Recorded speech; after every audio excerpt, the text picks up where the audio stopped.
Ahojte, vieme, že naša škola, Ekonomická univerzita, podporuje popri štúdiu aj rôzne športy. Z nich najznámejšie je určite volejbal a konkrétne volejbalový klub Slavia Ekonomická univerzita Bratislava.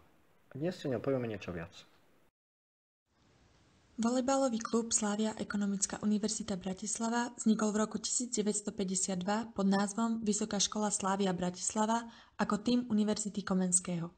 V roku 1966 získal svoj prvý československý majstrovský titul, ktorý v nasledujúcich 2 ročníkoch zopakoval. Darilo sa mu aj naďalej, keď postupne získal ďalších 6 ligových titulov.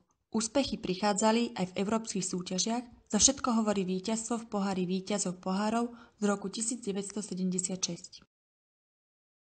Klub získava tituly aj v Slovenskej lige, už ich má na svojom konte 16.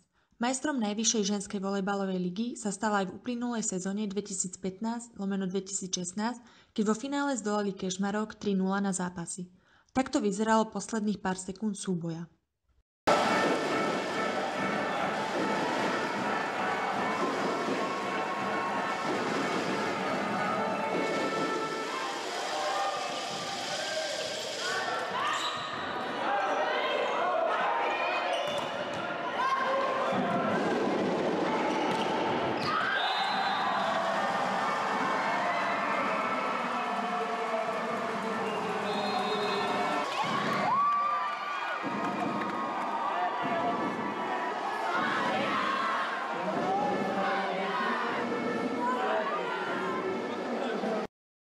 Za klub hráva aj niekoľko bývalých a súčasných študentiek Ekonomickej univerzity. V